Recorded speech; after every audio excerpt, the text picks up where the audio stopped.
beda antara Zionis, antara Yahudi dan Israel.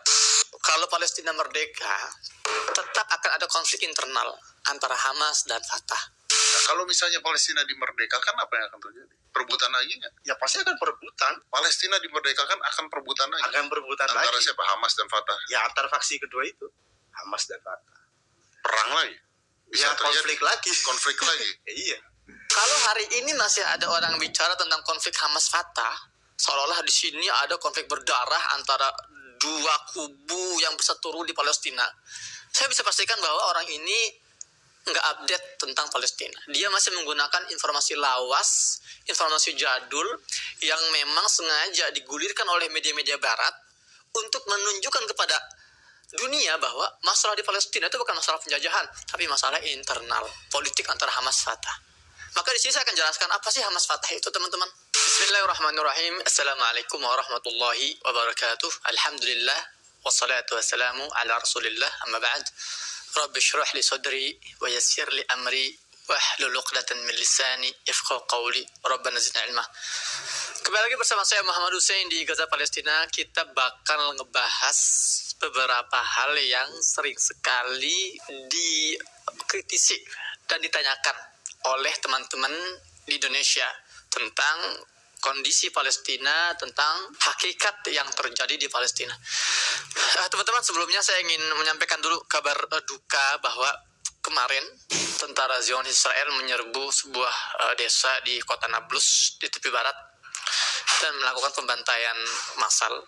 12 warga Palestina dibunuh secara keji, lebih dari 100 terluka, dan 8 korban luka diantaranya itu kritis. Kita doakan semoga Allah Ta'ala memasukkan para korban dalam barisan para syuhada, kemudian mereka yang terluka semoga Allah sembuhkan, dan keluarga ditinggalkan semoga Allah berikan kesabaran dan kekuatan.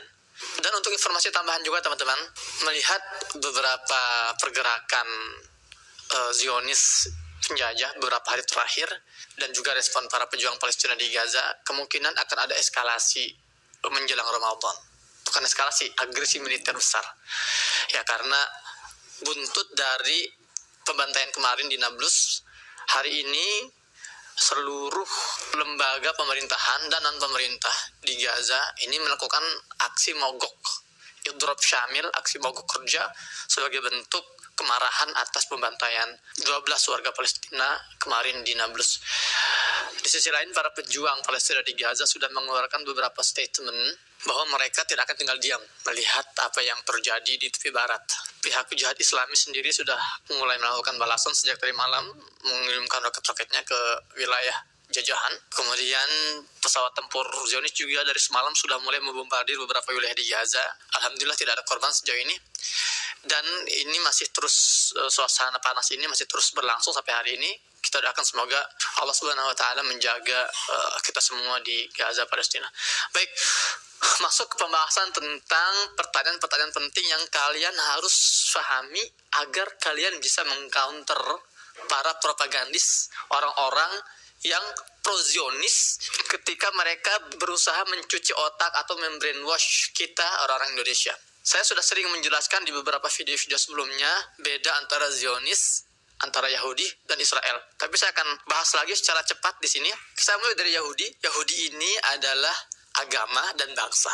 Dan bicara agama Yahudi, teman-teman, banyak di antara kita yang masih terdistorsi, salah kaprah dalam memahami cikal bakal agama ini. Kita sering diajarkan di sekolah-sekolah bahwa ada 3 agama langit ya. Namanya agama Samawi. Katanya Islam, Kristen, dan Yahudi. Kita sebagai umat Islam nggak boleh meyakini akidah ini. Karena agama yang turun dari langit cuma satu, yaitu Islam. Agama Nabi Ibrahim itu Islam. Dia seorang Muslim. Allah berfirman dalam Al-Baqarah, surat Al-Baqarah, "Wa ma kana Ibrahimu Yahudiyan wala Nasraniyan, walakin kana hanifan muslimah." Ibrahim itu nggak pernah menjadi seorang Yahudi, bukan juga Nasrani, tapi dia seorang Muslim. Nabi Daud alaihissalam itu orang Muslim, yang sekarang diklaim oleh orang Yahudi sebagai nabi mereka, itu orang Muslim. Ya. Bani Israel di masa Nabi Musa itu agamanya Islam, Muslim. Jadi bukan Yahudi. Yahudi itu muncul itu ratusan tahun setelah Nabi Musa alaihissalam diutus untuk Bani Israel. Itu agama Yahudi. Kedua, Israel. Apa itu Israel? Israel ini adalah entitas, sebagian menyebutnya negara yang sekarang sedang menjajah Palestina. Itu namanya Israel. Kalau kita melihat dari sejarahnya, akar katanya Israel ini julukan yang diberikan Allah SWT kepada Nabi Yakub alaihissalam. Makanya anak-anak Nabi Yakub disebutnya anak-anak Israel. Anak-anak Israel dalam bahasa Arab Bani Israel. Bani artinya anak-anak, Israel artinya Israel. Bani Israel, anak-anak Israel. Tapi sekali lagi saya jelaskan, anak-anak Nabi Yakub alaihissalam yang hidup di masa-masa Nabi Yusuf alaihissalam, ya, Nabi Musa alaihissalam, itu Bani Israel beragama Islam, bukan Yahudi. Yang ketiga, tentang Zionis. Apa itu Zionis? Zionisme adalah sebuah ideologi. Sebuah ideologi yang memiliki tujuan untuk mendirikan negara Yahudi, Israel di Palestina. Dan nggak semua Yahudi itu Zionis. Orang-orang yang meyakini, yang berfaham Zionisme disebutnya Zionis. Kalau bahasa Inggrisnya Zionis, bahasa Arabnya Suhyuni. Jadi teman-teman, perbedaannya jelas ya. Enggak semua Yahudi itu Zionis. Sebagaimana enggak semua Zionis itu Yahudi. Ada orang-orang Yahudi yang memang enggak setuju dengan keberadaan negara Israel di Palestina. Makanya mereka anti terhadap Zionisme. Mereka menyebutnya Yahudi anti-Zionis. Kalau di Amerika namanya Gerakan Natura Karta. Sementara itu, banyak orang-orang Zionis tapi tidak dari kalangan Yahudi. Siapapun orangnya, apapun latar belakangnya, agamanya, selama dia setuju akan pembentukan negara Yahudi Israel di Palestina, maka dia sudah bisa dikatakan Zionis. Jadi ingat teman-teman ya, kalau ada orang Indonesia, sekalipun dia Muslim, tapi dia setuju akan adanya negara Yahudi Israel di Palestina, maka dia sudah bisa dikatakan Zionis, orang yang berpaham Zionisme. Jadi itu informasi dasar bedanya antara Yahudi, Israel, dan Zionis. Saya harap informasi ini tidak hanya antum dengar, tidak hanya antum simpan dalam otak, tapi antum sebarkan, antum sampaikan. Masalahnya di kita ini teman-teman, banyak orang yang minder bicara Palestina, bicara tentang Masjidil Aqsa, bicara tentang penjajahan Zionisme, takut karena mereka merasa kurang pengetahuan. Karena merasa orang-orang kubu sebelah sana, kubu yang pro terhadap penjajah itu lebih paham tentang kondisi Palestina. Sebetulnya enggak teman-teman. Yakini bahwa kebenaran itu sederhana, mudah dijelaskan, mudah disampaikan. Sementara kebautilan, kejahatan, itu ribet. Kebohongan itu yang ribet. Itu yang sulit untuk dijelaskan. Kalau kalian adu argumen dengan mereka yang pro terhadap Zionisme, mudah sekali dan banyak sumber-sumber yang bisa kita jadikan referensi. Baik, saya lanjut kepada pertanyaan-pertanyaan yang sering dilontarkan. Pertama tentang kalau Palestina merdeka, tetap akan ada konflik internal antara Hamas dan Fatah. Saya yakin kalian juga sering dengar itu ya. Ya samalah di podcast Deddy Corbuzier juga beberapa kali saya dengar itu statement-statement itu keluar. Nah kalau misalnya Palestina dimerdekakan, apa yang akan terjadi? Yang Perebutan lagi nggak? ya pasti akan perebutan. Palestina dimerdekakan akan perebutan lagi? Akan perebutan antara lagi. siapa? Hamas dan Fatah? Ya antar faksi kedua itu, Hamas dan Fatah. Perang lagi? Bisa Ya terjadi konflik lagi. Iya. Sangat disayangkan sekali teman-teman, orang yang masih menggunakan informasi ini sebagai referensi, sebagai pembahasan bicara Palestina. Kalau hari ini masih ada orang bicara tentang konflik Hamas-Fatah, seolah-olah di sini ada konflik berdarah antara dua kubu yang berseteru di Palestina. Saya bisa pastikan bahwa orang ini nggak update tentang Palestina. Dia masih menggunakan informasi lawas, informasi jadul yang memang sengaja digulirkan oleh media-media Barat untuk menunjukkan kepada dunia bahwa masalah di Palestina itu bukan masalah penjajahan, tapi masalah internal, politik antara Hamas Fatah. Maka di sini saya akan jelaskan apa sih Hamas Fatah itu, teman-teman. Kalau kalian berpikir bahwa Hamas itu adalah gerombolan tentara yang menggunakan topeng, membawa senjata AK-47, kemudian badannya tegap-tegap, maka itu salah. Hamas ini adalah sebuah partai politik. Sama dengan Fatah. Fatah juga partai politik. Hamas gerakan politik. Fatah gerakan politik. Hamas lahir tahun 1987 setelah Intifadah pertama. Didirikan oleh Syekh Ahmad Yasin rahimahullah. Sementara Fatah itu lebih tua lagi usianya, 1964. Didirikan oleh Yasir Arafat. nama lainnya itu PLO, Palestinian Liberation Organization, PLO. Awalnya Hamas itu adalah ormas, organisasi masyarakat. Tapi tahun 2000-an, awal tahun 2000-an, Hamas mulai mengubah identitasnya menjadi partai politik karena dia memutuskan untuk masuk dalam sistem pemilu Palestina. Akhirnya 2006, Hamas berhasil memenangkan pemilu Palestina. Dan saat itu Ismail Haniyeh diangkat menjadi Perdana Menteri. Namun pihak Barat nggak setuju, mereka nggak terima dengan kemenangan Hamas melalui sistem demokrasi mereka. Ya akhirnya mereka mulai mengadakan agenda untuk mengadu domba antara dua simpatisan ini. Ya memang tahun 2004, 2005, 2006 itu memang pernah ada terjadi konflik berdarah antara Hamas Fatah. Ya itu sejarahnya terdokumentasikan secara jelas. Namun setelah akhirnya para tentara Zionis Israel hengkang dari Gaza tahun 2005-2006, akhirnya Gaza ini dikuasai oleh pihak Hamas. Setelah itu tidak ada lagi namanya konflik berdarah. Selesai. Ya, bahkan para pemilih Hamas tahun 2006 itu juga rata-rata simpatisan Fatah. Tapi itu sudah berlalu. Hari ini, sejak saya datang pertama kali ke Gaza, tanggal 5 Januari 2011, sampai saat ini, sudah hampir 12 tahun saya di Gaza, saya tidak pernah melihat ada konflik antara Hamas Fatah itu. Nggak ada tembak-tembakan antara Hamas Fatah, kelahi di tengah jalan, atau misalnya saling hilang-hilang, nggak ada. Saya kuliah di Universitas Islam Gaza. Ini kampus terbesar di jalur Gaza, tetanggaan dengan kampus Al-Azhar. Di kampus saya itu, teman-teman saya, itu orang-orang Hamas, orang Fatah. Simpatisan Hamas, simpatisan Fatah. Biasa saja. Kita kuliah di ruangan yang sama. Kita main futsal di lapangan bola yang sama. Sholat di masjid yang sama. Berdampingan. Gak ada masalah-masalah seperti yang kita gambarkan itu. Itu kalaupun masih ada, berarti mereka masih mencomot narasi-narasi dari Barat yang sengaja digulirkan untuk mendistorsi kondisi sesungguhnya di Gaza, Palestina.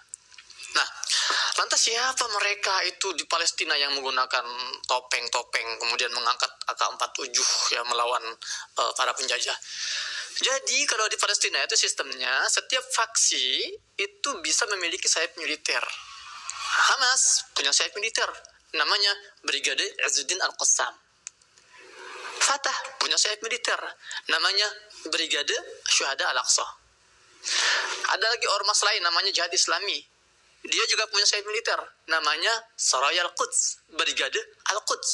Ada lagi misalnya Partai Demokrat Palestina, ada juga Brigade Abu Ali Mustafa. Banyak, jadi ada sekitar 7-8 gitu ya sayap militer perlawanan dari faksi-faksi politik di Gaza, Palestina. Jadi ada banyak gitu loh. Jadi bukan cuma tentaranya Hamas, tapi tentara Fatah pun mereka juga melawan. Nah, jadi ini yang harus Anda pahami. Bahkan sejak tahun 2012 sudah ada yang namanya Musalahah Palestina, rekonsiliasi Palestina. Para pemimpin Hamas, para pemimpin Fatah itu berkumpul di Gaza untuk membahas tentang rekonsiliasi ini. Nah, jadi sekali lagi sudah tidak ada lagi. Saya nggak pernah melihat ada anak-anak muda gontok-gontokan karena masalah Hamas Fatah, nggak ada itu. Makanya kalau ada yang masih kor-kor masalah Hamas Fatah berkonflik, itu sudah ketinggalan zaman dan dia berarti nggak ngikutin perkembangan Palestina. Atau paling nggak dia tidak subscribe Muhammad Hussein Gaza. Atau kalian juga belum subscribe ke channel ini. Subscribe dong. Sayang kalau belum subscribe. Baik, perbedaan lainnya. Hamas ini teman-teman memang namanya juga Hamas ya. Kalau kepanjangan dari Hamas itu Harakatul Muqawamatul Islamiyah Palestina. Hamas, gerakan perlawanan Islam Palestina. Gerakan perlawanan. Makanya sistem atau metodologi mereka dalam memperjuangkan Palestina itu menggunakan perlawanan bersenjata. Karena mereka paling tahu tentang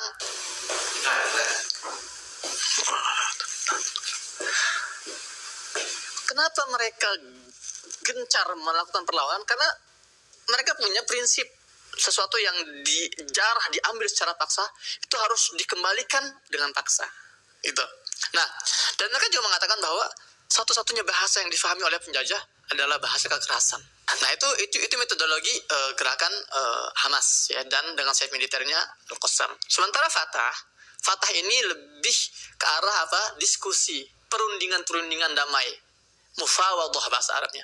Meskipun nggak selalu mufawadah. Ketika Gaza digempur, dibombardir, sayap militer gerakan Fatah yang ada di Gaza itu mereka juga melawan dengan senjata, dengan roket-roket mereka. Bahkan mereka tergabung dalam sebuah ikatan di Gaza namanya Ghurfah Mushtarakah. Ghurfah Mushtarakah ini adalah ruangan gabungan yang isinya itu para sayap militer faksi-faksi politik di Gaza.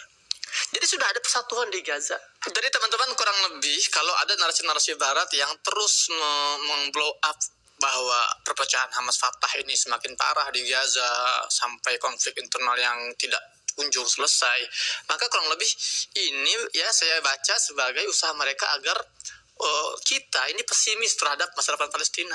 Tapi kalau kita sudah mengetahui fakta ini, ternyata nggak ada tuh perbedaan antara Hamas Fatah di Gaza. Di Palestina mereka semua sudah bersatu. Hubungan kemasyarakatan mereka itu sudah sehat lagi, sudah nggak ada masalah sama sekali gitu loh. Dan ini harus disampaikan kepada umat Islam di Indonesia, seluruh dunia gitu loh. Stop dulu sampai sini ya, stop dulu. Makanya saya sekarang ingin mengajak kalian semua, ayo. Itu ada tombol share dulu video ini nih. Ntar lanjutin lagi, share videonya ke grup-grup WhatsApp, ke akun-akun Instagram kalian, akun media sosial kalian untuk menjangkau jangkauan yang lebih luas. Teman-teman, saya nggak punya subscriber jutaan sehingga bisa menjangkau banyak orang. Saya juga nggak mahir dalam memanage SEO agar algoritma YouTube ini bisa memviralkan video ini. Yang saya punya adalah rasa cinta, kepedulian, dan rasa keadilan kalian terhadap Palestina. Maka saya berharap teman-teman ketika melihat video ini tidak hanya ditonton, dinikmati sendiri, tapi ditampung informasinya, kemudian disebar seluas-luasnya. Karena apa teman-teman? Hari ini para penjajah ini all out banget. Mereka itu menggunakan semua sumber daya yang mereka miliki, sumber daya finansial, sumber daya manusia, sumber daya teknologi. Mereka gunakan untuk mencuci otak dunia. Dan tugas kita sederhana, share video-video, konten-konten informatif seperti ini agar bisa mengimbangi setidaknya informasi yang selama ini berkeliaran dan banyak menyesatkan masyarakat dunia. Tapi tetap bicara Hamas Fatah, kita harus menghormati kedua belah pihak. Ya nggak boleh kita mendiskreditkan satu dan yang lainnya, gitu kan? Kita hormati cara berpikir Hamas dalam memperjuangkan Palestina dengan melawan, karena memang itu sebuah kewajaran. Bahkan PBB pun memperbolehkan. Dalam undang-undang internasional itu dikenal yang namanya pasukan pembebasan sebuah negara, itu diperbolehkan secara undang-undang internasional gitu kan. Makanya dalam perangko yang pernah dikeluarkan oleh Indonesia khusus perangko solidaritas Palestina itu tertulis dalam bahasa Inggris untuk kesejahteraan korban para syuhada Palestina dan para pejuang kemerdekaan Palestina, itu ada. Jadi kalau kita sekarang ini menelan bulat-bulat narasi barat dan ikut-ikutan latah bahwa para pejuang Palestina ini adalah teroris, maka pertanyakan lagi lah rasa keadilan kita, rasa kemanusiaan kita, dan pengetahuan sejarah kita tentang isu Palestina. Nah, begitu juga gerakan Fatah juga kita harus hormati.